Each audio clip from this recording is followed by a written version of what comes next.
እግዚአብሔር ስሙ የተመሰገነ ይሁንና ክርስቶስ ተንሥአ እሙታን አሰሮ ለሰይጣን ሰላም ሆነ። አምላካችን እግዚአብሔር ወደ ቀደመ ሕይወታችን ስለመለሰ የሰው ልጆች ጠላትን ሁሉ ድል አድርጎ በሞቱ ትንሣኤን የሰጠን አምላካችን እንዲሁም ደግሞ በዛሬው ዕለት ትልቅ በዓል የምናከብርበት የክርስቲያኖች ሁሉ ተስፋ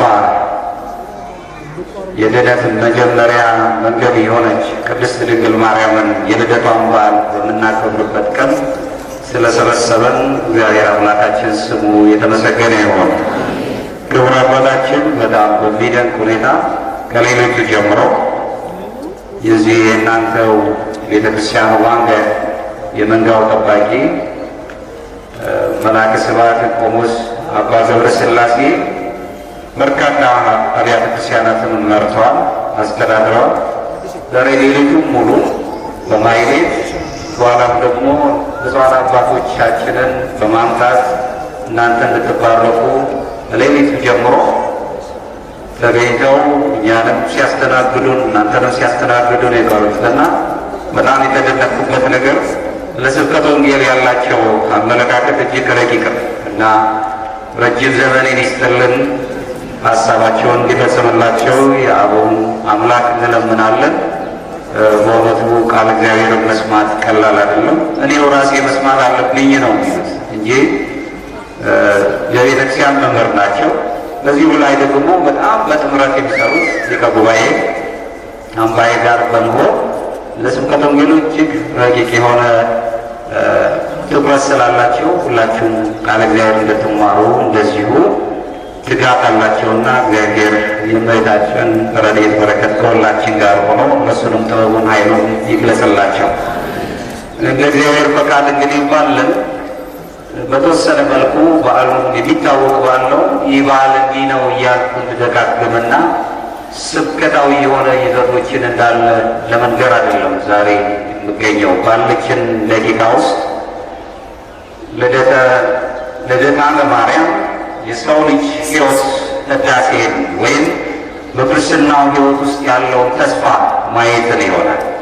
ምናልባት በዚህ ዙሪያ ላይ ብናይ ልደታ ለማርያም የሰው ልጅ ሕይወት ህዳሴ ተስፋ ወይም በክርስትና ሕይወት ውስጥ ያለውን የድንግል ማርያምን ልደት የምናይበትን ከነገረ አበው ወይም ሐዋርያነ አበው ከቅዱሳት መጻሕፍት ከብሉያቱም ከአዲሳቱም በኋላ ዘመንም ከተነሱት አባቶቻችን ጋር በማነጻጸር ዛሬ ያንን ቃል ለማስፋት እንሞክራለን። መነሻ የማደርገው የቅዱስ ጳውሎስ መልእክት ወደ ገላትያ ሰዎች የተናገረው ምዕራፍ 4 ቁጥር 4 ላይ ወአመበሳ እዲሁ ፈነወ እግዚአብሔር ወልዶ ወተወልደ እምብእሲቱ ይላል። ነገር ግን የዘመኑ ፍጻሜ በደረሰ ጊዜ እግዚአብሔር ከሴት የተወለደው ልጁን ላከ ይላል። ይህንን ቃል በተለይ በሐዋርያነ አበው ዘመን የነበሩት አባቶቻችን ሲገልጹልን ይህ ጥቅስ የእመቤታችን የቅድስት ድንግል ማርያም ልደት የዘመናት ሁሉ ፍጻሜ የሆነውን ትንቢት አካላዊ አድርገው ይገልጹታል። ይህም የእግዚአብሔር ዘላለማዊ እቅድ ምን እንደሆነና የእቅዱም ደግሞ የሰው ልጆችን ለማዳን የሚመጣበትን ፍጻሜው ጅማሬ መሆኑን ይገልጻሉ። ቅድስት ድንግል ማርያም አማካኝነት የሰው ልጅ አምላኩን ኢየሱስ ክርስቶስን ለማግኘት መዘጋጀት እንዴት እንዳለበት ይህ ልደት ያስተምረናል። ወደ ድነት የምንመጣበት በምን አይነት መልኩ እንደሆነ የድነታችን ጅማሬንም በእመቤታችን በቅድስት ድንግል ማርያም ልደት ውስጥ እንማራለን።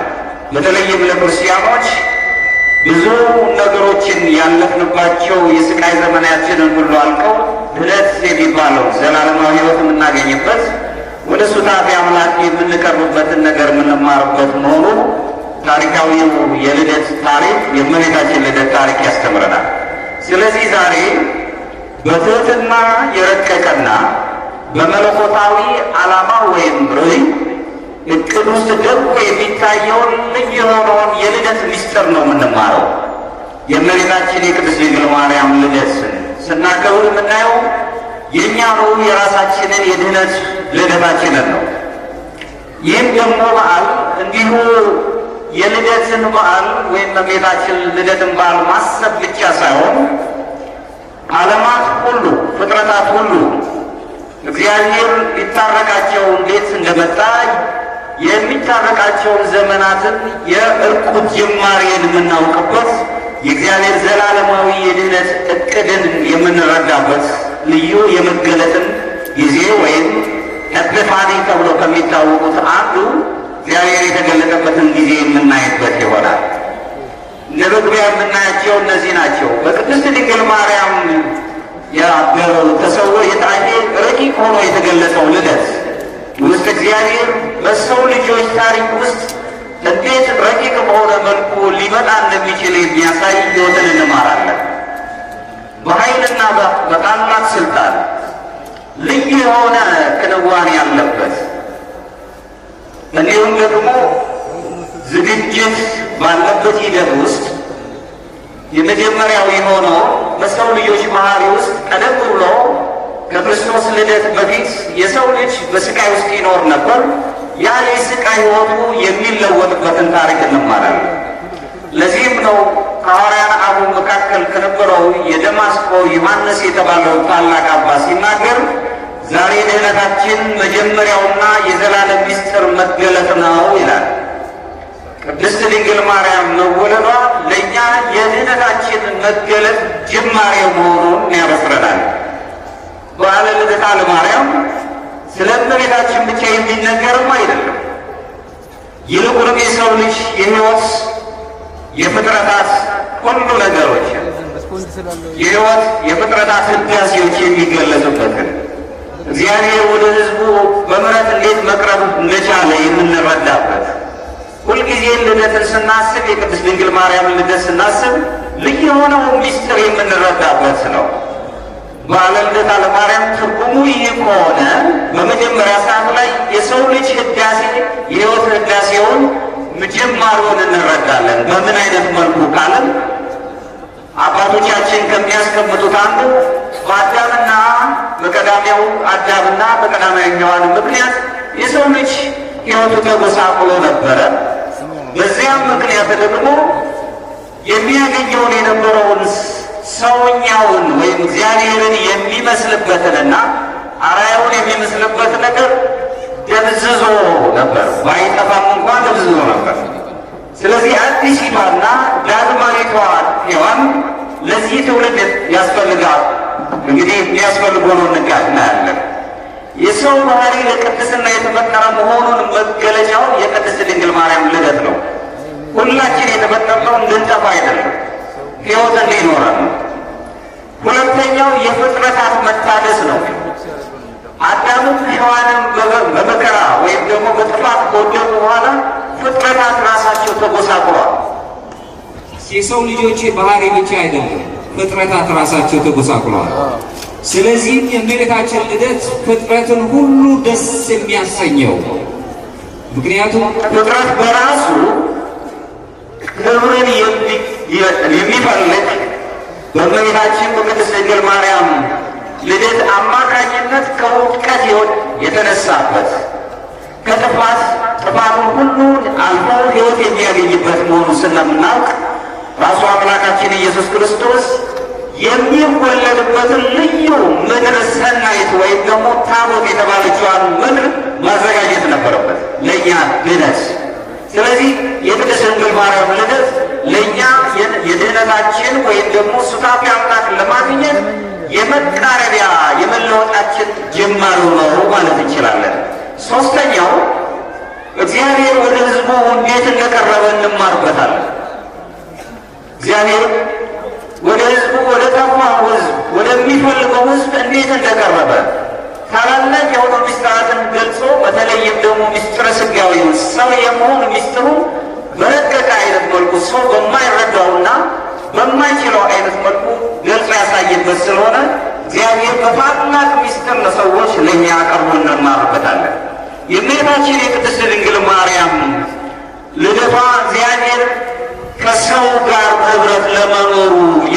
የምንማርበት እሱ በጠባብ ደረት ተወስኖ በአጭር ቁመት ተወስኖ እኛን ሆኖ እኛን መስሎ ሰው አምላክ ሆነ አምላክም ሰው ሆነ ተብሎ ፍጹም የሆነው የረቀቀው ለሰው ሰውኛው አይምሮ የማይቻለው ነገር ረቂቅ ምስጢር ገልጾ እሱን ከእኛ ጋር ህብረት መሰረተ። እኛም ከእሱ ጋር ህብረት እንድንሆን የህብረቱ የመለኮት ባህሪ ተካፋዮች እንድንሆን።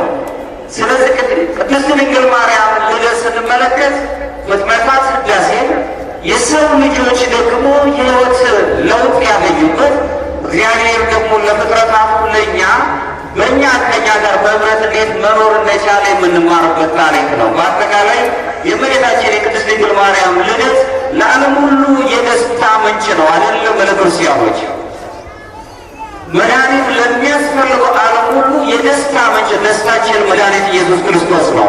ምንጯም ድንግል ማርያም ስለሆነች ሌሎችም ሊቃውንቱ ሲያስቀምጡ የሚናገሩት የድኅነታችን የጽድቅ ፀሐይ የሆነው አምላካችን የጽድቅ ፀሐይ ተብሎ የሚታወቀው አምላካችን ኢየሱስ ክርስቶስ ፀሐይ ከመውጣቱ በፊት ያለች ንጋት ተብላ የምትታወቀው የንጋት ብርሃን ተብላ የምትታወቅ ድንግል ማርያምን መስለው ያስቀምጧታል። ለዚህ ነው ድኅነታችን ፍጻሜ ያገኘው በክርስቶስ መሰቀልና ደም መፍሰስ ሲሆኑ ለዚህ ጅማሮ ግን የቅድስት ድንግል ማርያም ልደት ለእኛ ሕይወት ሆኖናል።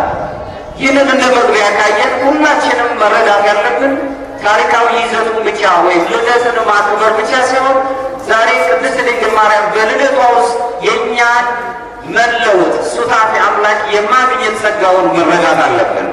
አንደኛ ከሔዋን ወደ ቅድስት ድንግል ማርያም የመጣንበትን ታሪክ እንረዳለን። ወይም ከውድቀት ወደ ህዳሴ ቅዱስ ድነት ታሪክ ውስጥ ስንመለከት የነገረ መለኮት ንጽጽራዊ ታሪኮችን እንማራለን።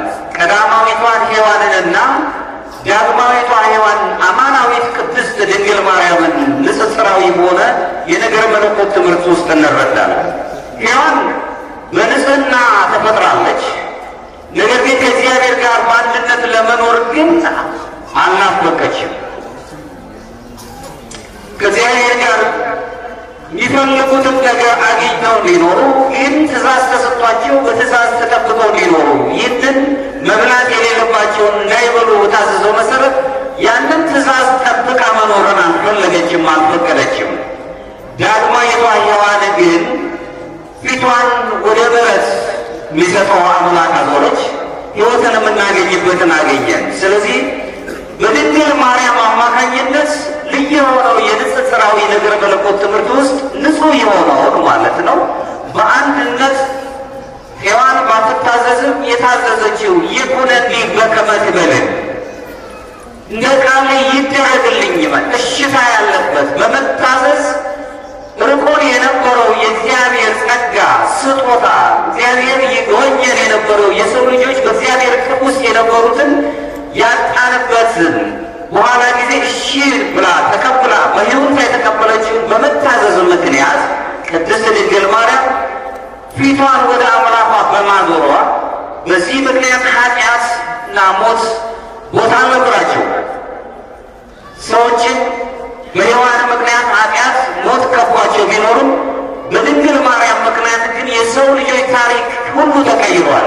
ከሞት ይልቅ ትንሣኤን ሕይወትን የምናገኝበት የሕይወት መገለጥ ደጅን የምናይበት ሆታ ለሰማይ ተብላ የተገለጸች ድንግል ማርያም በሩን የምናገኝ ከሆነ እልፍኝ ውስጥ ለመግባት መንገዱን እንጀምራለን። ስለዚህ ድንግል ማርያም ሆታ ለሰማይ ተብላ ወይም በቤተ ክርስቲያን ለክርስቶስ ተብላ የምትገለጸው ምሳሌ ሆና ትገኛለች ማለት ነው። ለዚህም ነው ቅዱስ ጳውሎስ ሮሜ ምዕራፍ ላይ ምዕራፍ 5 ከቁጥር 12 በአንድ ሰው ምክንያት ኃጢአት ወደ ዓለም ገባ፣ በኃጢአትም ሞት ይለናል።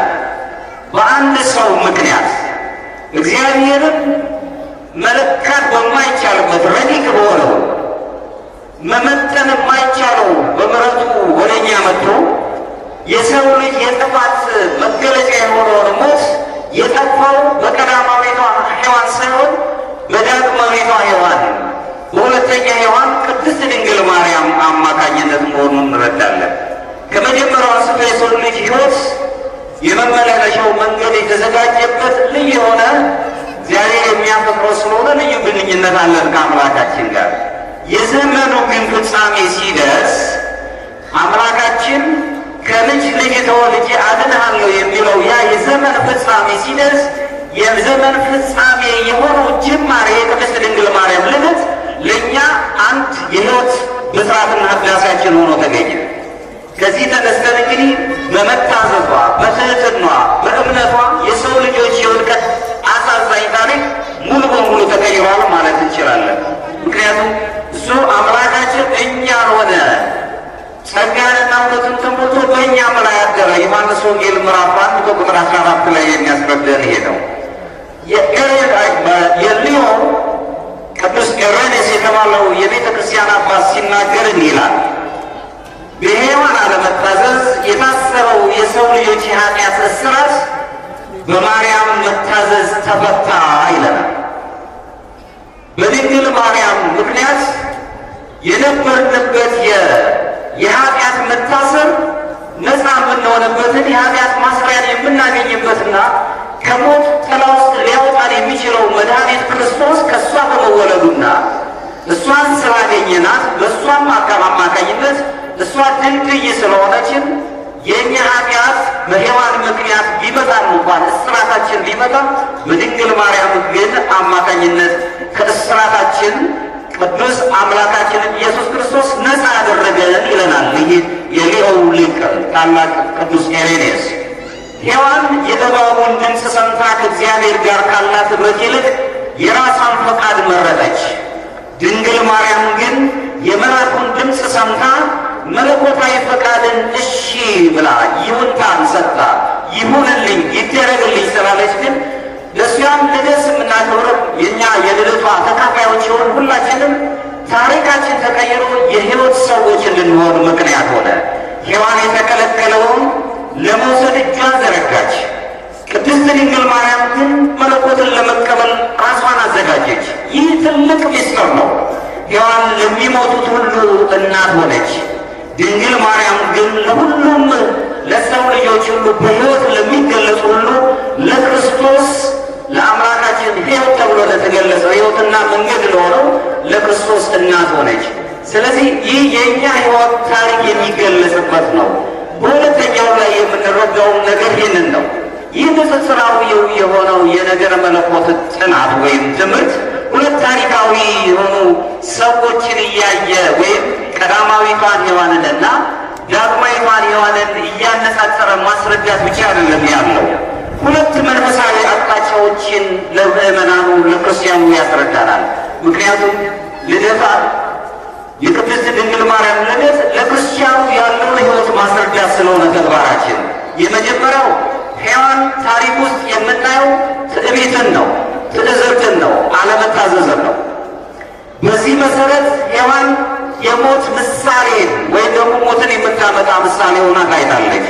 በቅድስት ድንግል ማርያም ውስጥ የምናየው ግን ትዕቢትን አይደለም፣ ትህትናን ነው። እንዴት ይሆንልኛል? ይሄ እንዴት ያለ ሚስጥር ነው? እኔ ታናሽ ገረድ ሆኜ ሳለ እንዴት ይደረግልኛል? ዝቅ ማለትን በግሪክኛው ኬኖሲስ የሚሉት ራስን ባዶ ማድረግ ዝቅ ማለትን። ዝቅ የሚል ሰው ከፍ ከፍ ይላል። ዝቅታን ወደታች፣ ትህትናን ገንዘብ ማድረግን በትህትና ላይ የተመሰረተ ልዩ የሆነ የሱታፌ አምላክ ወይም አማልክት ዘበጸጋ የሚለውን ትምህርትን ልታስተምር የምትችል ልዩ መምህርት ሆና እናገኛታለን። እነዚህን ሁለት ንጽጽራዊ የሆኑ መንፈሳዊ አቅጣጫዎችን መረዳት እንችላለን። ይህንንም ቅዱስ ኤፍሬም በቅኔያዊው ዘይቤ ሲገልጽ ምን ይላል? የሴቲቱ ወይም በሔዋን ምክንያት ውድቀት መጣ፣ በሔዋን ልጅ በሆነችው ዳግማዊቷ ሔዋን ቅድስት ድንግል ማርያም ምክንያት ደግሞ መነሳት ተደረገ ይላል። የሞተው የነበረው ሁሉ በድንግል ማርያም አማካኝነት ከእሷ በተወለደው በአምላካችን በኢየሱስ ክርስቶስ አማካኝነት ከሞት ተነሳን፣ ትንሣኤን የምናገኝበት እንደሆነ እንረዳለን። የእግዚአብሔር ሰዎች ብዙ ጊዜ ሞትን የሚገጥሙ በሕይወታችን ገጥሞናል፣ አይተናል። ሞት በተለያየ መልኩ መገለጽ የሚችል ነው። አንድ ጊዜ የነፍስና የሥጋ መለየት ብቻ አይደለም፣ የአእምሮ ሞትም አለ። የሥነ ምግባር ሞት አለ። በእምነት ውስጥ ኖረን የእምነት ነገሮች የማይገለጹብን ከሆነ ደግሞ አካላዊ ሞት እንኳን ባናገኝም የመንፈስ ሞት ግን ይገጥመናል። ከዚህ መውጣት የምንችለው ግን አሁንም በትሕትና መገለጽ የሚችለውን የትሕትና ትምህርት ማግኘት ስል ከቅድስት ድንግል ማርያም የምንማረውን እሱን ስለሆነ እንዲሁም ደግሞ ዝቅ ማለትን ለሌሎች ዓለም ዝቅታን አይወድም። ዝቅ ያለውን መደቅደቅ ነው። ዓለም ዝቅ ያለውን ታናሽ የሆነውን አላዋቂ ወይም ደግሞ ምንም የለውም ብሎ ነው የሚያስበው። ይህን አይምሮ ህመም አለበት ብሎ ይረዳ ይሆናል። ነገር ግን ሁላችንም ዝቅ ባለ ጊዜ እኛን ከፍ ሊያደርግ ይችላል። ራሱ ዝቅ ብሎ መጥቶ ሁላችንም ከፍታን ያስተማረን አምላክ ከቅድስት ድንግል ማርያም የተወለደው አምላካችን ሕይወታችንን መቀየር የሚችል ታማኝ አምላክ ነው። ስለዚህ ምንም ሳናት ክርስቲያኖች የትሕትናን ገንዘብ አድርገን እንሄዳለን። ስለዚህም ይህ ቅዱስ ኤፍሬም የተናገረውን አገላለጽ የቅድስት ድንግል ማርያምን ምላሽን እንደ ቃልህ ይሁንልኝ ይደረግልኝ የሉቃስ ወንጌል ምዕራፍ ከቁጥር 38ን ስንመለከት በጣም ትሕትናን ከዛ እንማራለን። መልአኩ መጥቶ ባበሰራት ጊዜ እሷ ወልድን ልትወልድልን ከወልድ ጋር አምላካችን ጋር እኛን ራሱ አዳም ከእኛ እንዳንድ ሆነ ብሎ የተናገረው አምላካችን በሱ የምንፈልገውን አማልክ ዘበጸጋ ወይም ሱታፌ አምላክ የምናገኝበትን ሕይወት የምንሰጥም ወደ እኛ ሲመጣ የሚመጣው ይደረግልን፣ እሱ ፈቃዱ ይሁንልን። ዝቅታን መማር ስንጀምር ነው። በዚህ መታዘዝ ውስጥ ልዩ ተግባሮችን እናያለን። ይልቁንም የሰው ልጅ ነፃነት ከእግዚአብሔር ጋር ወዳለው ተገቢ ግንኙነት ጋር የተመላለሰ ነው። እግዚአብሔር ጋር ምክንያቱም የእኛም የእምነት ጥንካሬን አስተዋጽቷል። የእግዚአብሔር ጸጋ እንዳለ ሆኖ ሁለቱ አንድ ሆኖ መገናኘት እግዚአብሔር በጸጋው ይረዳናል። የእግዚአብሔር መንፈስ ቅዱስ ጸጋ ይጎበኘናል። ድንግል ማርያምን ኤልሳቤጥን እናቷን ሐናን እግዚአብሔር መንፈስ ቅዱስን እንደጎበኛቸው እኛ ሁሉ መጎብኘት የሚችል አምላክ ነው። በዚህ ውስጥ ታዲያ ግን እኛ ራሳችንን ከሰው በላይ አድርገን የምናስብ ወይ ደግሞ ከሁሉ በላይ እኔ ነኝ ያለሁት ብለን የምናስብ ከሆነ እሱን አይደለም መጽሐፍ የሚያስተምረን። ሱታፌ አምላክ የሚያስተምረን ይህንን አይደለም። ስለዚህ እሽታ ይሁንልኝ፣ በእሽታና ይሁንልኝ ይደረግልኝ ብሎ በመቀበል ውስጥ በኤደን ገነት የተዘጋው የነበረው ደጅ የተከፈተበት ታላቅ የልደት በዓል ነው ዛሬ። ስለዚህ በዓሉን ስናከብር ታሪካዊ ይዘቱን ብቻ አይደለም የምናየው። ይህ የተዘጋው የኤደን ገነት የነበረው በር የተከፈተው በእሽታ ነው። ይሁንልኝ በሚል ነው፣ ይደረግልኝ በሚል ነው። ሁሉም ደግሞ እግዚአብሔር በሚፈቅደው መጠን የሚደረግ ስለሆነ ቃል እግዚአብሔር የሰው ልጅ አምላካችን ኢየሱስ ክርስቶስ እግዚአብሔር ወልድ ሥጋን በመልበሱ ምክንያት ሥጋን የመልበሱ አንደኛው የተቻለው ታላቁ ነገር ቅድስት ድንግል ማርያም ይሁንልኝ ይደረግልኝ እሽታን ስለመረጠች ከእሱም ጋር የፍጥረት ሁሉ ፈውስ የተገለጸበት ፍጥረታት በራሳቸው የነበራቸውን አቅም የነበራቸውን የድካም ሂደት ተቀይሮ ንጹሕ ውዳሴን ያገኙበትና የተለወጡበት ነው። ሁለተኛው ልደተ ማርያም ሕይወት ውስጥ የምናየው ቅድስት ድንግል ማርያም ልደቷን ስናይ የሰው ልጆች ተስፋ ጅማሮን ነው የምናየው። በተለይ ክርስቲያኖች በዚህ ሕይወት ውስጥ እንኖራለን። እመቤታችን ቅድስት ድንግል ማርያም ልደት እግዚአብሔር የሰጠው የድነት ተስፋ ታሪክ ውስጥ የሚፈጸምበት ጅማሮን የሚያሳይ ከሆነ የመከነ አእምሮ ውስጥ መሆኑ የምንኖረው በዚህ ሕይወት ውስጥ እግዚአብሔር አምላካችን ታሪካችንን ሊቀይር የደማስቆ ታላቅ ዮሐንስ ሲናገር የዛሬ የመካንነት ደጅ ተከፈተ፣ መካን የሚባለው ታሪክ ተቀየረ። የአምላክ እናት ድንግል ማርያም መጣች። የእሷ መምጣት መካኖች ሁሉ እንዲባረኩ ምክንያት ሆነ። ምክንያቱም የእሷም እናትና አባት መካን ነበሩ። ስለዚህም ነው እግዚአብሔር ሕይወትን በሌለበት ሕይወትን የሚሰጥ ተስፋ ለቆረጡት ተስፋ የሚሰጥ እንዲሁም ባዶነት ባለበት ውስጥ ሙላትን ፍጹምነትንና ፍሬያማነትን የሚሰጥ አምላክ ነው። ብዙ ያዘኑ ሰዎች አሉ። ብዙ መጽናናት ያለባቸው ሰዎች አሉ። ይህንን ታሪክ ስንማር ስለ ቅድስት ድንግል ማርያም ልደት ስናይ የእኛም ደግሞ መነሳት ሊለወጥልን የምንፈልጋቸው ነገሮችን እያሰብን መሆን አለበት። ቅዱሳት መጻሕፍት ውስጥ መካንነት አካላዊ ሂደት ብቻ አይደለም። ምክንያቱም ይሄ አካላዊ የምንለው የሚገለጽ ልጅ አለማግኘትን ብቻ አይደለም የሚገለጸው፣ ሌላ መንፈሳዊ አመለካከትም አለው። መንፈሳዊ ምልከታዎችንም እንይዛለን። ይህ የውድቀትን የሰው ልጆችን ሕይወትን ሁሉ ይወክላል። መካን መሆን መንፈሳዊ ውድቀትን አሁን ዓለም ያለውን ከመንፈስ የራቀ ከእግዚአብሔር እቅፍ የራቀ የምንኖርበት ዓለም እሱን ነው የሚያሳየን። ይሄን ይወክላል። ይኸውም ማለት ሰው በራሱ ጥረትና ኃይል እውነተኛ ጽድቅን ወይም ደግሞ ሕይወትን ማግኘት የሚችልበት በራሴ ብቻ ብሎ የሚያስብበት ደረጃ ላይ ነው ያለው። ይህ ማንም ራሴ ነኝ ያለሁት ብሎ ነው የሚያስበው። ሰው ብቻውን ይሆን ዘንድ ግን መልካም አይደለም ነው መጽሐፍ። በኦሪቱ ዘመን መካን የነበሩ ማኅፀኖች እግዚአብሔር ኃይሉን የገለጠባቸው ስፍራዎች እንደነበሩ እንረዳለን። ሳራን ማየት እንችላለን። የአብርሃም ባለቤት ሐናን የሳሙኤልን እናት መረዳት እንችላለን። ኤልሳቤጥን መጥምቀ መለኮት የቅዱስ ዮሐንስን እናት ማየት እንችላለን። እዚሁም ላይ ደግሞ የቅድስት ድንግል ማርያምን ልደትን ኢያቄምና እንዲሁም መካን ነበሩ እና ልጆች አልነበራቸው።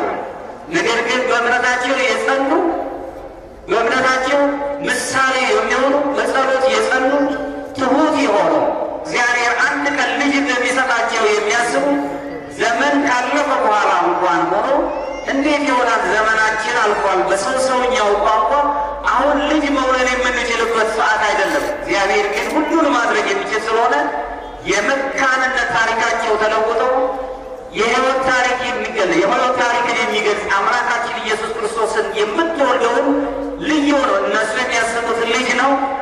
ከእነሱ የምትወለደው ልጅ ደግሞ አምላክን የምታቀፍ በማኅፀኗ የምታድርን ቅድስት ድንግል ማርያምን ሰጣቸው። ስለዚህ የቅድስት ድንግል ማርያም ልደት የመካንነት ሕይወት የሚያከትምበት ልዩ የሆነ የታሪክ ሂደት መሆኑን እንረዳለን።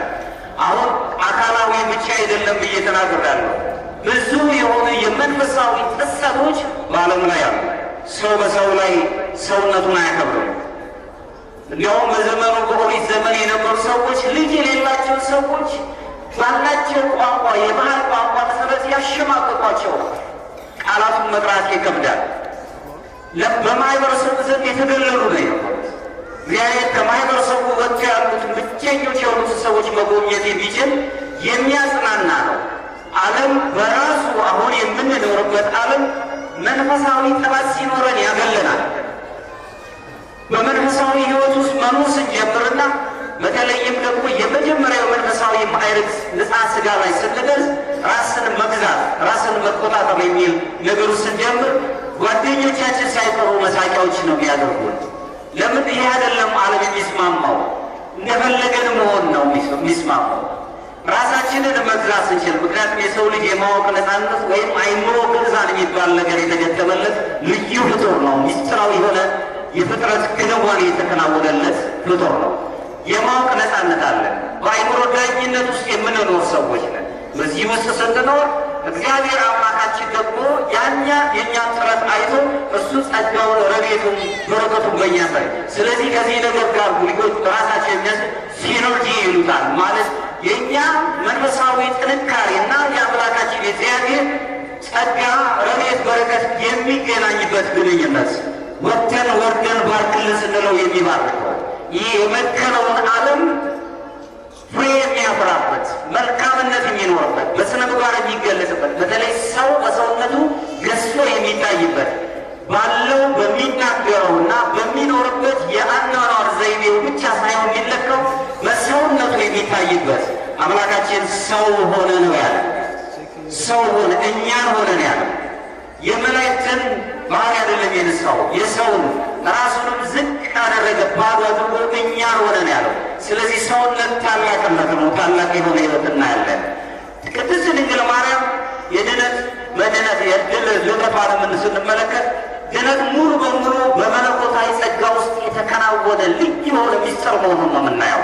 በሰው በታሪክ ውስጥ የምናያቸው ነገሮች እንዲህ አይነት ነገሩ ረቂቅ መሆኑን ስለምንረዳ በቤታችን ዘንድ ይህ መካንነት ከመፈወስ አልፎ ወደ በረከት የተቀየረበት መካንነት ራሷ ቅድስት ድንግል ማርያም ስትወለድ የመካንነት ታሪክ የአባትና የእናቷ ታሪክ ተቀይሮ ልጅ አግኝተው ከእነሱ ደግሞ ቅድስት ድንግል ማርያም ወላዲተ አምላክ ነው የምንለው ክርስቲያኖች ከኔ ጋር ናቸው።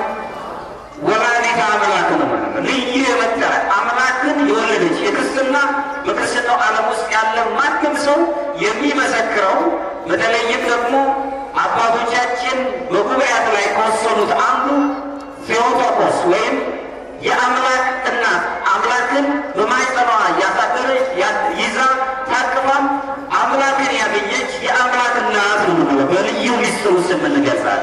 ያ የመካንነት ታሪክ የቤተሰቦቿ የመካንነት ታሪክ ሁሉ አከተመ። ዛሬ በብዙ ነገር እንኳን ያመከነ ነገሮች እንኳን ቢኖሩ ተመልከቱ፣ ብዙ ነገሮች አሉ። ብዙ የምናፈራቸው ነገሮች ነበሩ። ነገር ግን ሄደን በሆነ ቦታ ላይ ታሪካዊ ምክንያቶች ሰፊ ናቸው። የሀገራዊ ታሪካዊ ምክንያቶች ራሱ የክርስትና ሕይወታችን ሄዶ መጨረሻዎቹ ላይ ስንመለከት ዓለማዊው ነገር ወይም ይሄ ሉዓላዊነት የምንለው ነገር እየሸፈለቀው በመምጣቱ የተነሳ ብዙ የሆኑ የአእምሮ ድቀቶችና ምክንያቶች እየተስፋፉ ነው ያሉት። በተለይ ወጣቱ ተስፋ የሚያስቆርጡ ሰርቶ የሚያገኝበት የሌለው ተምሮ የሚለወጥበት ነገር የሌለው አግኝቶ ለሌላው መዋል የሚችልበት ነገር የለው። ግን ዝም ብሎ ናፋቂና ተቀባይ እንዲሆን የሚያደርግ ዓለም ላይ ስለምንኖር ተስፋቸው እየጨለመ አርቀው ማየት የሚችሉበት ነገር ይጠፋል። ይህ ራሱ የቻለ የትውልድ ምክንያት ነው። በዚህ ሕይወት ውስጥ ስንመለከት እግዚአብሔር ቅዱስ አምላካችን ኢየሱስ ክርስቶስ ሁላችንንም ሊጎበኘን የእጁ ፍጥረቶች ስለሆነ የታመነ ስለሆነ አሁን በዚህ ውስጥ ስንኖር ተስፈኞች ብቻ ነው መሆን ያለበት። አርቀን ማያሰብ ተስፋን ይዞን መሄድ የምንችልበት ይህንን ስናስብ አምላካችን ከኛ ጋር ይኖራል። የምክንያት ታሪካችን ይቀየራል። ቅዱስ ኤፍሬም ሲናገር እዚህ ላይ ምን ይላል? የእመቤታችን ልደት ጸጋው ራሱ የወደቅንበት የሰው ባህሪ ውስንነትን ያሸነፈበት ነው። ሰዎች ውስኖች ነን። ያንን ውስንነታችን ጥበት ውስጥ ያለነውን ሁሉ ያሸነፈበት ምክንያቱም ረቂቅ ነው። አምላክን የሚያት ነገር ንጹሕ የሆነ በድንግልና መወለድ ረቂቅ የሆነ ነገር ነው። አሁን ላለው ምክንያታዊነትን ምክንያት ወይም ደግሞ በምክንያት ነው ማምነው የምቀበለው የሚለው ዓለም ወይም ይሄ የሕይወትን በሳይንሳዊ መንገድን ተከትሎ የሚሄደውን ያለውን ዓለም ከሚያስበው እሳቤ በላይ ስለሚሆን ከዚህ የረቀቀ ሕይወቱ ስናይ ውስንነት የተሞላውን ዓለም የውስንነቱን ሕይወት አሸንፎ የሚሄድ ታሪክ ነው ያለው። እግዚአብሔር ለራሱ ማደሪያ የሚሆነውን ንጹሕና ሕያው መቅደስን ራሱ አዘጋጀ። ቅድስት ድንግል ማርያም እሷም ልደቷን ስናስብ ንጹሕ ማኅደሩን ሲያዘጋጅ ቅድመ ዝግጅት እያደረገ ይሄንን እናስባለን። ቀደም ሲል ተዘግቶ የነበረው አሁን ተከፍቷል። መካንነት ታሪክ ሆኗል፣ አልፏል። ዝግ የነበረው ነገር ሁሉ አሁን ተከፍቷል። ብዙ በየቤቶቻችን የተዘጉ ነገሮች አሉ። አምላካችን እግዚአብሔር መቀየር የሚችል አምላክ ነው። ባዶ የነበረው አሁን በተስፋ ተሞልቷል። ያናና የኢያቄም ተስፋቸው ካረጁ በኋላ ልዩ የሆነ ቅድስት የሆነችውን ድንግል ማርያም ስለሰጣቸው ባዶ የነበረ ሕይወታቸው ሙሉ ሆኖላቸዋል። ዛሬ ሁላችንም እዚህ የተሰበሰብነው የጎደለብን ነገር በቅድስት ድንግል ማርያም አማላጅነት ምክንያት ሙሉ እንዲሆንልን አምላካችን ሱታፌው አምላክ ውስጥ በዛ ውስጥ ሆነን ጸጋውን እንዲሰጠንና ሕይወታችንን እንዲቀየርልን ነው። ቅዱስ ኤፍሬም ሶርያዊው ሲናገር ይላል፣ መካኒቱ ምድር ለሰማይ ፍሬን ያስገኘችባት እሷ ብፅዕት ናት ይላል። ከኔ ጋር ናችሁ? መካኒቱ ምድር ለሰማይ ፍሬን ያስገኘችባት እርሷ ብፅዕት ናት ይላል። ይህ ቅኔያዊው አገላለጽ ቅዱስ ኤፍሬም የሚታወቀው የቅኔ አገላለጽ ከሚገልጽባቸው አንዱ ብሪት አይን የሚል አንድ ሕሳቤ አለው። ብሪት አይን ከወይ ደግሞ ራሱን የቻለ አገላለጽ ብሪት አይን ተብላ የተገለጸችው በንጽጽር ቀዳማዊቷን ሔዋንንና ዳግማዊቷ ሔዋን ዛሬ የተሰበሰብንላት ቅድስት ድንግል ማርያምን ምሳሌ እያደረገ ይሄዳል። በቀዳማዊቷ ዓይን ነው የሚለው። ቀዳማዊቷ ሔዋን ዓይን ውስጥ ርኩስን መንፈስ መጥራት ቻለ ይላል። የእኛን ሁሉ ጠላት የተባለውን አጋንንትን ማለት ነው። በዳግማዊቷ ቅድስት ድንግል ማርያም ዓይን ግን ራሱ ክርስቶስን ወደ ገነት ጠራችው። የሰው ልጆችን ወደ ገነት ይዞን ወደ መንግስቱም ሊወስዳቸው በማለት ቅዱስ ኤፍሬም ራሱን ይገልጻል። በዚህ የቅዳሜው አገላለጽ ርዕይ ላይ ሲናገር ቅዱስ ኤፍሬም የሚያነሳው ቅድስት ድንግል ማርያም መለኮትን ያገኘ ማፍራትን የምችል ልዩ የሆነ ለምለም የሆነ ወይም ደግሞ ራሱን አምላካችንን እግዚአብሔርን ያስገኘችልን ልዩ የሆነች ምድር ናት። ሰናይት ምድር የምትባለው ናት። እሷም የታደሰች ምድር መሆኗን ይገልጽልናል። ልደቷ ለወላጆቿ ብቻ አይደለም። ቅዱስ ኤፍሬም ከሚገልጸው አገላለጽ አንጻር ልደቷ ለወላጆቿ ብቻ የተሰጠ ልዩ ደስታ ብቻ አይደለም። ለሰው ልጆች በተለይም ለክርስቲያኖች ሁሉ የተሰጠ ይህ ተስፋ ህዳሴ ነው። ታሪካችን የተቀየረበት ነው። እግዚአብሔር የሰው ልጅን የውድቀቱን ውጤት መለወጥ የጀመረው በድንግል ማርያም ልደት ነው። ያሪጋራችሁ የእኛን ሕይወት መለወጥ የጀመረው በቅድስት ድንግል ማርያም ልደት ነው። ይህ ሐዋርያት የሚስማሙበት ቅዱሳት መጻሕፍት የሚስማሙበት ነው። በጣም የደረቀ የነበረው መካንነት ሁሉ እንኳን ሳይቀር የቀየረበት አምላካችን እግዚአብሔር ልዩ የሆነውን የህዳሴን ውላጤን ራሱን የቻለ እግዚአብሔር የሰው ልጆችን የውድቀት ሂደት ሁሉ ቀይሮ ወደ ህዳሴ ያመጣበት የህዳሴውን ወይ ደግሞ የሚቀየርበት አማልክት ዘበዘጋ የሚያሰኘውን ህይወት የሚሰጥበትን ልዩ የሆነውን አዲስ ፍጥረት የሆነውን የቀደመውን ባህሪያችንን የመለሰልን የሚመልስልን አንዱ ጥበብን የገለጸብን ልዩ የሚስጥሩ ጅማሬ የቅድስት ድንግል ማርያም ልደት ነው። ስለዚህ ድንግል ማርያም ለእያንዳንዳችን የለውጣችን ቅኔ ናት ማለት ነው። ቅዱስ ኤፍሬም ከሚናገረው አንጻር ከተነሳ ለቅድስት ድንግል ማርያም ከፀሐይ መውጣት በፊት እንዳለ የመጀመሪያ ብርሃን ልደቱ የቅድስት ድንግል ማርያም ልደት ፀሐይ ከመውጣቱ በፊት የሚታይ ወጋገን አለ። ከኔ ጋር ናችሁ?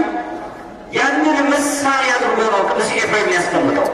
ልዩ የሆነች ጸዳል ብርሃን የጽድቅ ፀሐይ የሚወጣበት ክርስቶስ ከመምጣቱ በፊት ያለች ጸጥተኛ የሆነ እርጋታ ያለበት ስታዩት የሚያረጋጋ በጠዋቱ ተነሳችሁ ስትመለከቱ በምስራቅ አካባቢ የንጋት ፀሐይ ከመውጣቷ በፊት የምታይ ብርሃን አለች። ጸጥ ያለች መረጋጋት ያለባት። ለዚህም ደግሞ ቅድስት ድንግል ማርያም ሕይወቷም ይነግረናል። ትሁት፣ መረጋጋት፣ ጸጥታ ያለባት አምላካችን ኢየሱስ ክርስቶስን እንዲያድርባት የፈቀደች የወደደች ይሁንልኝ ያለች ይህንን የምናይባት ናት።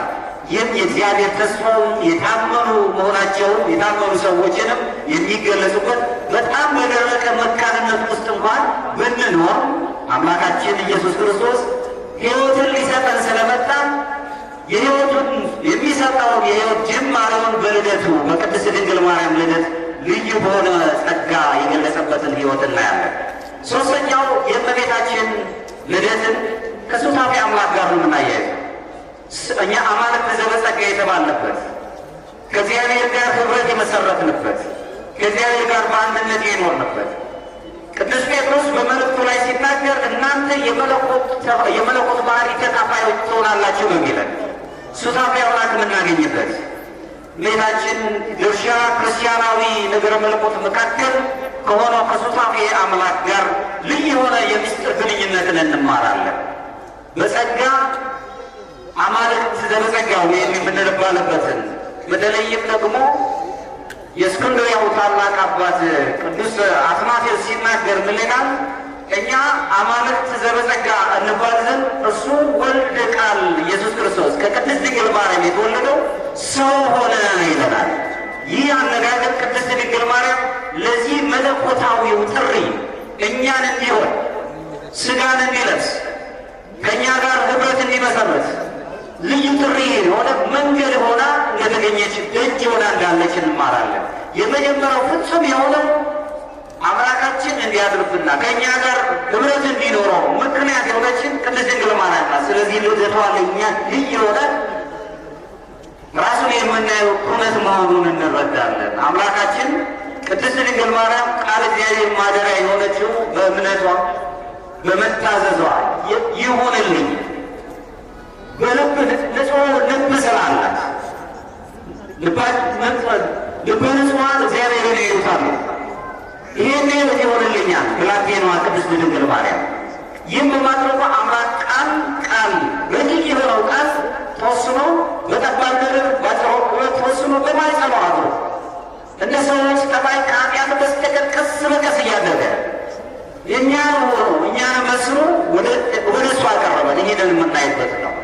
አሁንም በዚህ በአምስተኛው ክፍለ ዘመን ከተነሱት አባቶች መካከል በአምስተኛውና ስድስተኛው ክፍለ ዘመን ከተነሱት አባቶች መካከል ጎርጎርዮስ ፓላማስ የተባለው ሲናገር ምን ይላል? እሷ በፍጡርና በፈጣሪ መካከል ያለች ድንበር ነች ይለናል። ማንን ነው? አቤት! እሷ በፍጡርና በፈጣሪ መካከል ያለች ድንበር ነች ያለ። ስለዚህ አሁንም ተመልከቱ፣ ድልድያችን ናት ማለት እኛን የምታሳርቅ ናት ማለት የሚላችሁን አድርጉ። የወይን ጠጅ አልቆባቸዋል። ሄዳ ደግሞ የምትፈልጉትን ነገር የሚላችሁን አድርጉ። ውሃዎቹን ከመሙላታችሁ በፊት ዮሐንስ ወንጌል ላይ የሚነግረን የቃናው ታሪክ የሚነግረን ነው። ውስጡ ያሉትን ጋን ውስጥ ያሉትን በንጹህ ውሃ አጥባችሁ ድፉት፣ ንጹህ ውሃ ሙሏቸው፣ ከንፈሮቻቸውንም ጠርጉ። ይህንንም ካደረጉ በኋላ መናኛው ውሃ የሚላቸውን ሁሉ ስላደረጉ እነዚህ የሰርጉ ባለቤቶች ንጹህ ውሃ ሞሉ። ንጹህ ውሃው ሳይንሳዊ ባልሆነ መልኩ ልዩ ሆነው በነገረ መለኮት ሚስጥር የወይን ጠጅ ሆኖ ከበፊት ከነበረው ወይን እጅግ የሰው ልጆችን በሚያስደንቅ መልኩ የሚጣፍጥ ወይን ሆኖ ተለወጠ። ከኛ ላላቸው ቅድስት ድንግል ማርያም የሚላችሁን አድርጉ። ድልድይ የሆነችን ይህንን ነው ፓላማስ የሚነግረን ቅዱስ ጎርጎርዮስ። እርሷ በፍጡርና በፈጣሪ መካከል ያለች ድንበር ነች ስንል ልደቷን ስናከብር አሁንም መታረቅ ለሚፈልገው ዓለም እሷ ራሷ ድንበር ሆናናለች፣ የምታገናኘና ሆናናለች ማለት ነው። ይሄ በሰውኛው ስናስበው በጣም የረቀቀ የማይቻል ነገር መስሎ ይታየናል። እግዚአብሔር ግን ሁሉን ማድረግ የሚችል ነው። እኛ እንኳን ለሰዎች በጸሎት እንረዳለን እንላለን። አንተንም እንዴ ልዩ ድንበራችን ናት እመቤታችን። የእመቤታችን ማንነት ውስጥ የእውነተኛ ድልድይ ወይም ሲነርጂ በሚሉት የሰዎችና የእግዚአብሔር ግንኙነት ያለበት ልዩ መገናኛ ሆና እንረዳለን። ይህም ማለት በመለኮታዊ ጸጋ በሰው ልጅ ነፃነት መካከል በሰው ልጆች መካከል ልትድን ትወዳለህን ነው። ነፃነታችንን ያክብራል አምላካችን። ከኔ ጋር ናቸው። በሰው ልጆች ነፃነትና በእግዚአብሔር ጸጋ መካከል ያለው ግንኙነት አንድ ሆኖ መስማማት ሲጀምር ነው መታረቅ የምንችለው። እግዚአብሔር እኛን ሊረዳን የመከነውን እሳቤያችንን ሕይወት ሊዘራበት ሁልጊዜ ከፊታችን ያለው ፈቃደኛ መሆናችን እንግዲህ ይጠይቃል። ልትድን ትወዳለህ? ከዚህ ከመከነው ዓለም ላይ ልትወጣ ትወዳለህ? አዎ እሺ ማለት ስንጀምር ለድንግል ማርያም ሁላችንንም ሊታረቀን የሚችል አምላክ ነው። ስለዚህ ነው እሷ በፍጡርና በፈጣሪ መካከል ያለች ልዩ ድንበር ናት በማለት የሚነግረን። ሙሉ በሙሉ አሁን እዚሁ ላይ የምናየው ቅድስት ድንግል ማርያም ሰው መሆኗ ብቻ አላበቃም። ይልቁን ሰብአዊነቷ ሙሉ በሙሉ ሕያው ሙሉ ነው። ስለ ሰዎች ታስባለች። አሁን ባለው ስለ መንፈሳዊ ነገር ማሰብ በጣም ሩቅ ነገር ነው። ቀስ በቀስ በደረጃ ነው የሚሄደው። መጀመሪያ የሰው ልጆች ገበናቸውን ሊሸፍን ሰርግ ያዘጋጀው ሰው ወይም አልቆበት የሚያጠጣው ምኖችን የሚያስተናግድበት ባለቀበት ጊዜ ገበናውን የሚሸፍንለት ሲያስብ እንግዲህ ታሪኩ ከሚነግረን ወይ ቅዱስ መጽሐፍ የሚነግረን አንድም ነገር ለቅድስት ድንግል ማርያም ነገራት የሚል አንሰማም። አናነብ። ጭንቀታቸውን ተመልክታ የወይን ጠጅ አልቆባቸዋል ልጅ ያለች ጊዜ ያልደረሰ የሚላቸውን ፈጽሙ፣ የሚላቸውን አድርጉ። የሰውን ጭንቀት የምትረዳ ድንግል ማርያም ልደቷ ነው የምናከብረው። ስለዚህ ክርስቲያኖች ደስ ይለናል። በዚህ ልደት ውስጥ የእኛንም ጭንቀት የሚረግፍበት ውላጤ ወይም ህዳሴ የምናገኝበት ስለሆነ የእኛውን ልደት ነው ብለን እናከብራለን። ይህንን የምናስብበት ነው። ሱታፌ አምላክ ስንል ዋናው ፍሬ ነገር የምንመለከትበት ትክክል በሆነው የሂደት ውስጥ ያለንበት ሰዋዊ ባህሪያችን ያጣንበት ጊዜ ብዙ ነው። አዳም ህግን ተላልፎ ወይም መታዘዝን ተላልፎ ከወደቀ በኋላ ሰዋዊም ወይም ደግሞ እግዚአብሔርን የምንመስልበት ነገር ጠፋ እንኳን ማለት ተጨማዶ ነበር፣ ደብዝዞ ነበር። እግዚአብሔርን የምንመስልበት እግዚአብሔርን ራሱ በአርአያው የፈጠረ እሱ ደብዝዞ ነበር፣ ጠፍቶ ነበር። ክርስቶስ ከተሰቀለና ደሙ ከፈሰሰልን በኋላ ያመኑ የተጠመቁ ሁሉ ሕይወት ስለሚኖራቸው ያ የነበረው የአዳም ያሳጣን በአዳም ምክንያት ያጣነው የነበረው ያን እግዚአብሔር የምንመስልበትን ሕይወት በኋላ ተመለሰልን። አሁን የመመለሱን ሕይወት የምናይበት ነው። ቅዱስ ኤፍሬም ሶርያዊ አሁን ደግሞ በመገረም የሆነ ቅኔያዊ አገላለጽን ይላል። ጌታ ወደ እርሷ ገባና አገልጋይ ሆነ። ማን አቤት? ጌታ ወደ እርሷ ገባና አገልጋይ ሆነ። ቃል ወደ እርሷ ገባና ዝምተኛ ሆነ ይላል። ከኔ ጋር ናቸው። ሁሉ የሚችል አምላክ፣ ሁሉን ማድረግ የሚችል አምላክ በጠባብ ማኅፀን ተወሰነ። እዚህ ላይ ጥልቅ የሆነ የነገረ ድኅነት ሚስጥሮችን እንመለከታለን። ጌታ ወደ እርሷ ገባና አገልጋይ ሆነ። አምላካችን ልናገለግለው አይደለም፣ ሊያገለግለን እንደመጣ ይነግረን ነበር፣ ያስተምረን ነበር። ወደ እሷም ወደ ማኅፀኗ ገብቶ ዝም አለ። ዝምታን አስተማረን፣ ጸጥ ማለትን አስተማረን። ዓለም ብዙ ጫጫታ አለበት። ዝም ማለት አይወድም። ዝም ማለትን ግን ክርስቲያኖች እንማራለን። በተለይም በዚህ የሶርያው ታላቅ ቅዱስ ይስሐቅ የሚባለው አባት ሲናገር ምን ይላል? ዝምታን ምረጥ ይላል። ከምትናገር ይልቅ ዝም በል ይላል። ዝም ማለት ግን አለመናገር ማለት አይደለም። የት መናገር እንዳለብንና የት መናገር እንደሌለብን ለይተህ ማወቅ ነው ይላል። መልሶም ራሱ ምን ይላል? ብዙ ጊዜ አውቃለሁ የሚል ዓለም ላይ ስላለን በእውቀት የተጋየ እኛ እውቀትን ባንኮን ነው። እውቀት አስፈላጊ መሆኑን ብናውቅም እውቀት በጥበብ ካልታሸ ግን ማሻገር አይችልም ብለን ነው እና ኦርቶዶክሳዊ ነገር መለኮት ትምህርት ውስጥ። ስለዚህ እውቀት ከጥበብ ጋር የታሸ አሻግሮ ማየት የሚችል አባ ይስሐቅ ሲናገር ምን ይላል? የሶርያው ታላቅ አባት በዚህች ዓለም ላይ አዋቂ የሆነ ከምትሰቃይ አላዋቂ ብትሆን ይሻላል ይላል። ስለዚህ አላዋቂዎች እንዲነሱ ማለቱ አይደለም። አዋቂ ነን ብለን የማናውቃቸው ነገሮችን እያሰብን ከምንሰቃይ፣ ስለዚህም ያለ መልሶ አንተ ከምታውቃቸው እውቀቶች የማታውቃቸው እውቀቶች ይበልጣሉና በዚህች ዓለም ላይ አላዋቂ ሆነ ኑር፣ ዝም በል ጸጥታ ይኑር ይላል። ዝምታን አርመሞን በተለይም ይሄ ሄዚኪያዝም በግሪክኛው ሄዚኪያ ማለት ውስጣዊ ሰላም ማለት ነው። ጸጥታ ያለበት ይዘት ያለ በልቧ ተጠብቀው ነበር ዝምታን። ቅድስት ድንግል ማርያም ልጇም ራሱ ዝም አለ፣ ጸጥ አለ። ሁሉን ማድረግ የሚችል ዓለምን ያቀፈ ዓለሙን በአንድ እጁ የያዘው አምላክ በጠባው ማኅፀን ተወስኖ ዝም አለ፣ ጸጥ አለ። በረቂቅ ሚስጥሩ ተገለጸልን። ይህንን አለ። እዚሁ ላይ ግን ቅዱስ ኤፍሬም ሲናገር ሶስት የሆኑ ነገረ መለኮታዊ ሚስጥር የድኅነት ሚስጥሮችን ያስረዳናል። አንደኛው ወሰን የሌለው መሆኑ። ወሰን የሌለው አምላካችን እዚህ ያለው እዚያ ነው፣ ወሰን የለው፣ በሁሉ ያለ አምላክ ነው። ነገር ግን በጠባብ ማኅፀን ተወስኖ ታየ።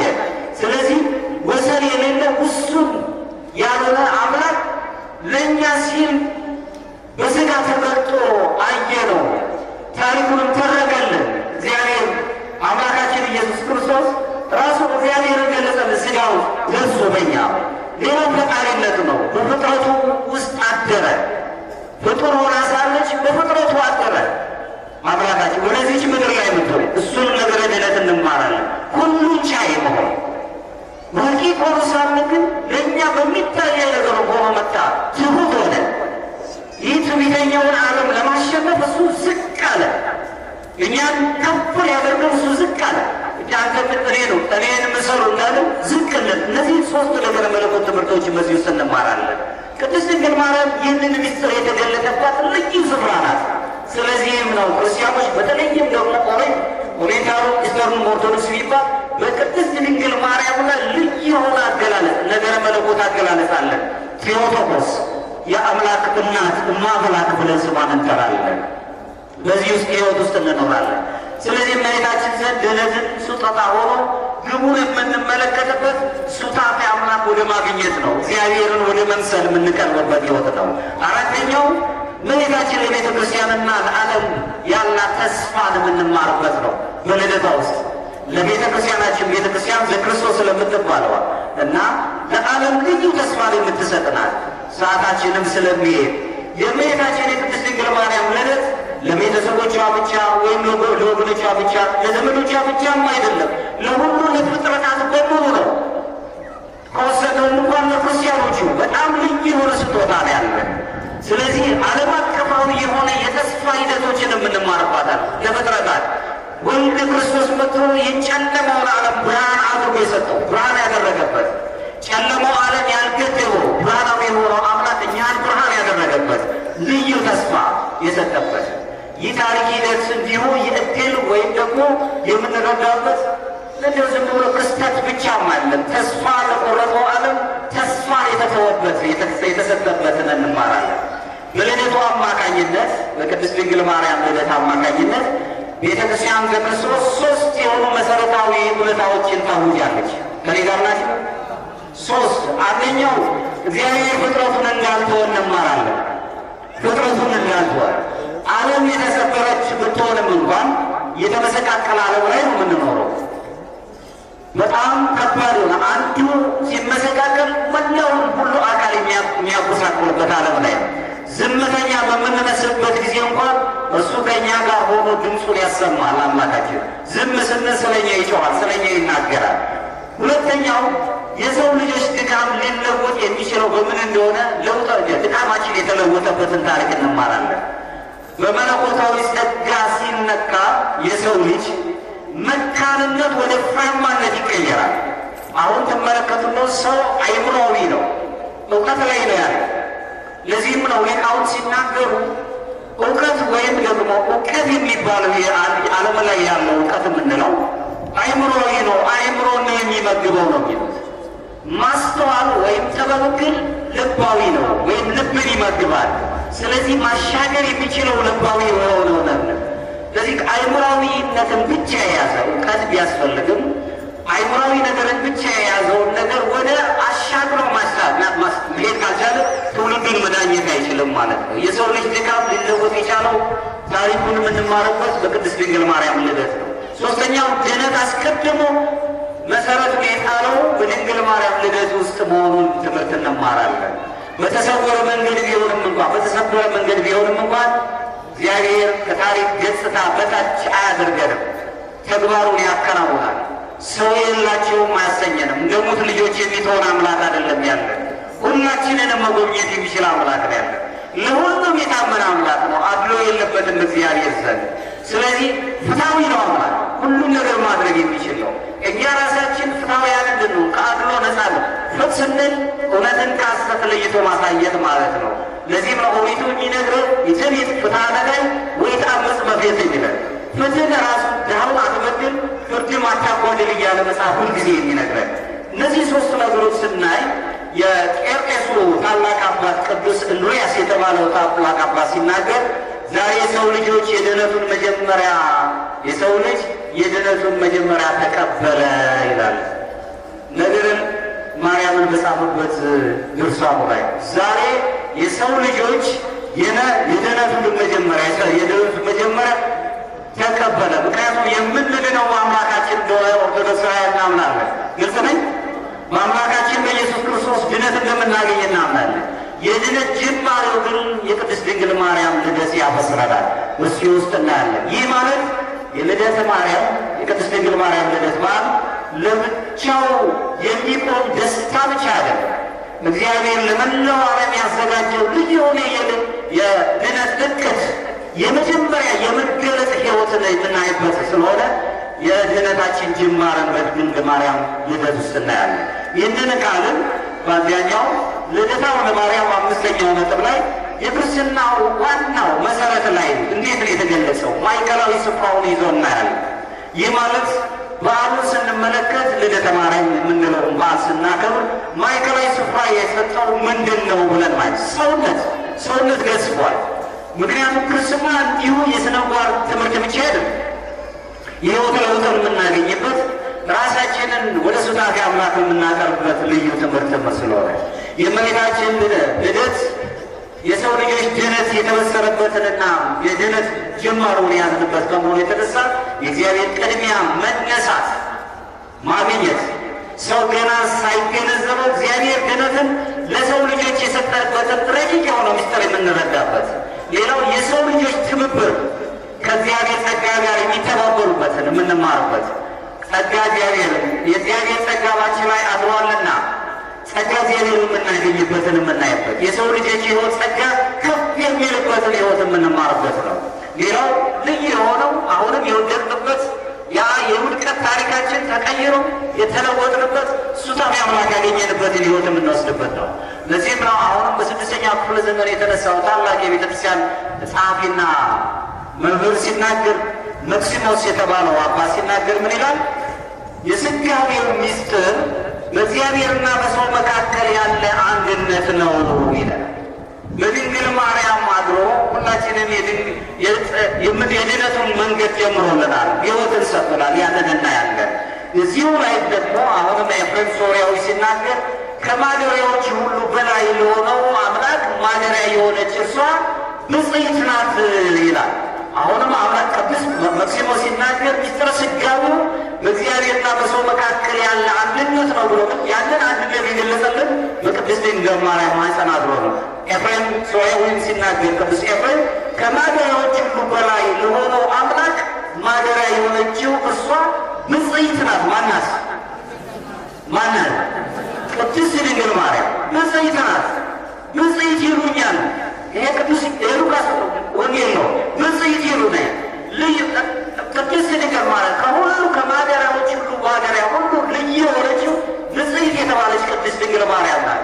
ስለዚህ የእኛም ልደታችንን የምናከብርበት ክርስትናውን ማዕከላዊ ስፍራ የሚይዘው የድንግል ማርያም ልደት እኛ ራሳችን ሱታፌ አምላክ የምናገኝበት አንድ የለውጥ ጅማሬ የምንባርበት መሆኑን በዚህ እናያለን። እንደ ማጠቃለያ የብርሃን ተሸካሚዎች እንድንሆን ዛሬ በቅድስት ድንግል ማርያም ልደት ታሪክ ውስጥ ተጠርተናል። የብርሃን ልጆች ነን፣ ብርሃኑን እንድንሸከም። ምክንያቱም ኦርቶዶክሳውያን በምስራቁም በምዕራቡ በኦሪየንታል ቤተክርስቲያናት ብትመለከቱ ከዚህ ከብርሃን ጋር ልዩ ግንኙነት አለ። ስርዓት አምልኮቻችንን አሁን የያዛችሁትን ጣዖቶች ሲሏቸው ልዩ የሆነ ግንኙነት አለ። በተለይም ስምዖን የተባለው የነገረ መለኮት ምሁር የተባለው በ13ኛው ክፍለ ዘመን የተነሳው የነገረ መለኮት መምህር ይህንን የብርሃን ነገረ መለኮት ትምህርት ሁላችንም ወደ ሱታፌው አምላክ ስንቀርብ ወደ መለኮታዊ የብርሃን ፍንጣቄ እንሄዳለን እያለ ነው የሚናገረው። ብርሃኑ ይሄን የያዝነው ምሳሌያችን ነው። እናንተ ብርሃኑ ለሚነደው ለዓለም ብርሃን አሁን ለጨለመው ነገር ሁሉ ብርሃን እንደሆነ ሁሉ ለዚህ ዓለም ለመከነው ዓለም ብርሃን እንድንሆን አምላካችን እግዚአብሔር እናንተ የዓለም ብርሃን ናችሁ፣ ብርሃናችሁ በሰው ሁሉ ፊት ይብራ፣ ነገር ግን ውዳሴ ከንቱ ለራሳችሁ እንዳይሆናችሁ ምስጋናውን ብርሃን ለሰጣችሁ የብርሃን አምላክ ለሆነው ለሰማይ አምላካችሁ ይመሰገንበት ዘንድ ነው ይላል። ሱታፌ አምላክ ስናገኝ ይህንን ነው ይረዳል። እዚህ ውስጥ እናያለን። ስለዚህ ይህ በዓላችን ለእኛ ለክርስቲያኖች ብርሃን ተሸካሚዎች ሆነን እንድንሄድ አንድ ልዩ ጥሪ ተሰጥቶናል። ይህም ማለት እያንዳንዳችን የሚከተሉትን ነገሮች ማሰብ አለብን። ከሔዋን አለመታዘዝ መመለስ አለብን። ከሔዋን የተማርነው አለመታዘዝ ነው።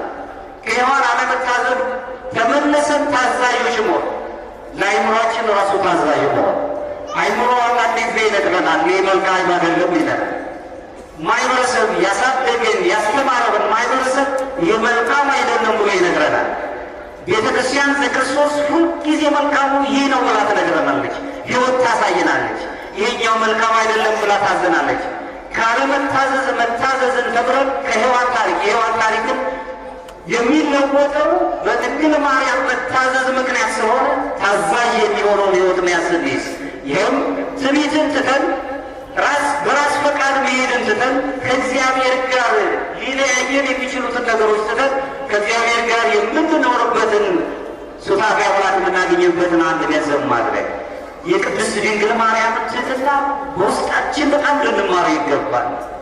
በጣም ይሁንልኝ፣ ይደረግልኝ፣ እኔ ግን ታናሽ ነኝ፣ እንዴት ይሆንልኛል?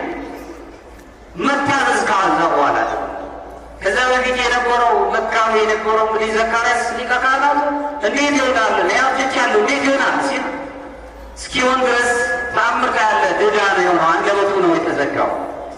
ይሁንልኝ፣ ይደረግ፣ እንደ ቃል ይሁንልኝ። መታዘዝ፣ ትሁት ሆኖ መታዘዝን መለመድ ግድ የለም። በዓለም ላይ ታዞ መጨረሻዎቹ ላይ የሆነ ወቅት ላይ ሰዎች ይማራሉ በመታዘዛችን ምክንያት። ያንን የምንታዘዝበትን ልዩ የሆነ ጸጋችንን እንድንለስመው በተሰወረ ሁኔታ ውስጥ ቢሆን እንኳን በእግዚአብሔር ፈቃድ ውስጥ ታማኞች ሆነን ለድንግል ማርያም ታዛዦች መሆን ሲጀምር ልደቷን በእውነት ነው የምናከብረው። ስለ እውነት እናከብረዋል። የእኛ ልደት ነው ብለን ማየት እንጀምራለን። ሌላው የእግዚአብሔር ጸጋ ማደሪያዎች መሆን መቻል። ልዩ የሆነች ማደሪያ ቅድስት ድንግል ማርያም ናት። አምላክ ሰው የሆነባት ልዩ ማደሪያ ስሏል። እኛም ደግሞ የእግዚአብሔር ማደሪያዎች እንድንሆን ተሰጠን። የጸጋው ማደሪያዎች እንድንሆን አማልክት ዘበጸጋ እንድንባል ወደ እሱ እንድንሄድ ሱታፌ አምላክ እንድናት ተሰጠናል። ስለዚህ ነፍሴ ጌታዬን ታከብረዋለች እንዳለ የእኛም ነፍስ አሁን እያከበረ ያለው ማንን ነው ነው? በጣም ዓለም ስራዎች ተወጥረን ነው የምንኖረው። የት ጋር ያለን እሱን መጠየቅ። ስለዚህ ቅዱስ ጎርጎርዮስ ዘንዚናዙ ለመጨረሻ ላይ ምን ይላል? ያልተዋሃደው ያልተነሳው አልዳነም፣ አልተፈወሰም ይላል። ፈውስ የምንፈልገው ከሆነ እኛ ራሳችን ከሱታፌ አምላክ ጋር መዋሃድ አለብን። አምላክ ዘበጸጋ የሚያሰኘንን ከክፉ ሀሳብ ርቀን አንደበታችንን ክፉ ነገር ከሚናገር ነገር ርቀን ዝምታን መርጠን በዝምታችን ሰዎች እንደው ብዙ ጊዜ የተሰሙ እንደሆነ የስነ ልቦና ምሁራንም የሚስማሙበት ንግግሮቻቸው ከምላስ ይልቅ ዓይናቸው ውስጥ ነው። ዓይን ብዙ ያወራል። ዓይን ብዙ ነገሮች ይናገራል። በዓይናችን ብዙ ነገሮች እናወራለን። ዝም ማለት ግን አለመናገር አይደለም። መናገር የምንችልበትና የማንችልበትን መርጠን ማስቀመጥ ማለት ነው። ቅዱስ ኤፍሬም ሶርያዊ በቅኔው አባባል ምን ይላል? የመጨረሻዬ ማርያም ሆይ በአንቺ አማካኝነት በጨለማ ላሉት ብርሃን ወጣላቸው። በአንቺ ልደት አማካኝነት በጨለማ ያሉ ደቂቀ አዳም ብርሃን ወጣላቸው። በድንግል ማርያም ልደት የተሰበሰብን ሁላችንም ቅድስት ድንግል ማርያም ሕይወታችንን ሁሉ በመልጃዋ ለውጣለን። የብርሃን አምላክ የሆነው ከእሷ የተገኘው አምላካችን ኢየሱስ ክርስቶስ ጨለማ የሆነውን የዓለም ሕይወታችንን ብርሃን ያደርግልን። ታሪካችንን ቀይሮ ሱታፌ አምላክ አግኝተን በመንፈስ የምንገለጽ ንጹሕ ኦርቶዶክሳውያን ክርስቲያኖች አድርጎ እስከ ሕይወት ፍጻሜያችን ድረስ የምንመሰክር እንዲያደርገን አምላካችን ኃይሉን ጥበቡን ይስጠን። እንኳን አደረሳችሁ። እዚህ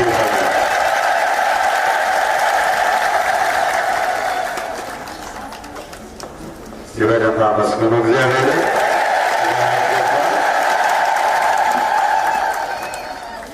የእናንተ አይመስልም። እስቲ እንደገና እግዚአብሔር ይመስገን።